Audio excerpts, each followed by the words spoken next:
Hi everyone 54th crochet ಡಿಸೈನ್ನ single step crochet design ಇದು. ಮೊದಲಿಗೆ ಬಟ್ಟೆಗೆ ಒಂದು ಸಲ ಲಾಕ್ ಮಾಡ್ಕೊಳ್ತಾ ಇದ್ದೀನಿ. ಲಾಕ್ ಮಾಡ್ಕೊಂಡಿದ್ದಾದಮೇಲೆ ಲಾಕ್ ಪಕ್ಕದಲ್ಲೇ ಇನ್ನೂ 2 ಸಲ ಲಾಕ್ ಮಾಡಿಕೊಂಡೆ.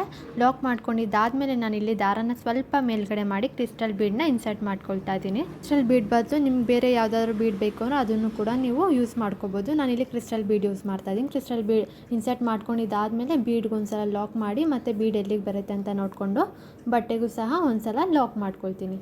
ನೋಡಿ, ಲಾಕ್ ಮಾಡ್ಕೊಂಡಿದ್ದಾದಮೇಲೆ ಹಾಗೇನು ಲಾಕ್ ಪಕ್ಕದಲ್ಲಿ 2 ಟೈಮ್ಸ್ ಲಾಕ್ ಮಾಡ್ಕೊಳ್ತೀನಿ. ಸ್ಟಾರ್ಟಿಂಗಲ್ಲಿ 3 ಟೈಮ್ಸ್ ಲಾಕ್ ಮಾಡಿಕೊಂಡೆ. ಲಾಕ್ ಮಾಡ್ಕೊಂಡಿದ್ದಾದಮೇಲೆ ಬೀಡ್ ಇನ್ಸರ್ಟ್ ಮಾಡಿ ಬೀಡ್ ಲಾಕ್ ಮಾಡಿ ಮತ್ತು ಅದ್ರ ಪಕ್ಕದಲ್ಲೇ 3 ಟೈಮ್ಸ್ ಲಾಕ್ ಮಾಡ್ಕೊಳ್ತೀನಿ. ನಾನಿಲ್ಲಿ 3 ಟೈಮ್ಸ್ ಬಟ್ಟೆಗೆ ಲಾಕ್ ಮಾಡ್ಕೋಬೇಕು.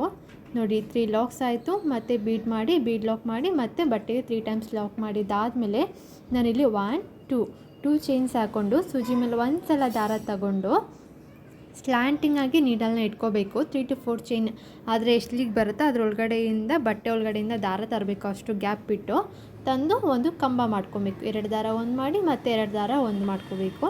ಮಾಡ್ಕೊಂಡಿದ್ದಾದಮೇಲೆ ನಾನಿಲ್ಲಿ 1 2 ಚೈನ್ಸ್ ಹಾಕಿ ಸೂಜಿ ಮೇಲೆ ಒಂದು ಸಲ ದಾರ ತಗೊಂಡು ನಾವೇನು ಕಂಬ ಮಾಡಿದ್ವಿ ಅಲ್ಲ, ಆ ಕಂಬದ ಗ್ಯಾಪ್ ಒಳಗಡೆಯಿಂದ ದಾರ ತಂದು ನೀಡಲ್ ಮೇಲೆ 3 ದಾರ ಇರುತ್ತೆ, ಆಗ 2 ದಾರ ಒಂದು ಮತ್ತು 2 ದಾರ ಒಂದು ಮಾಡಿಕೊಂಡೆ.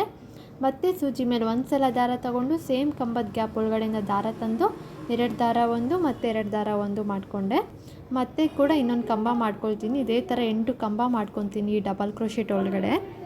ನೋಡಿ, 8 ಡಬಲ್ ಕ್ರೋಶೆಟ್ ಆದಮೇಲೆ ಅದು ಎಲ್ಲಿಗೆ ಬರುತ್ತೆ ಅಲ್ಲಿಗೆ ನೋಡಿಕೊಂಡು ಬಟ್ಟೆಗೆ ಒಂದು ಸಲ ಲಾಕ್ ಮಾಡ್ಕೊಳ್ತೀನಿ.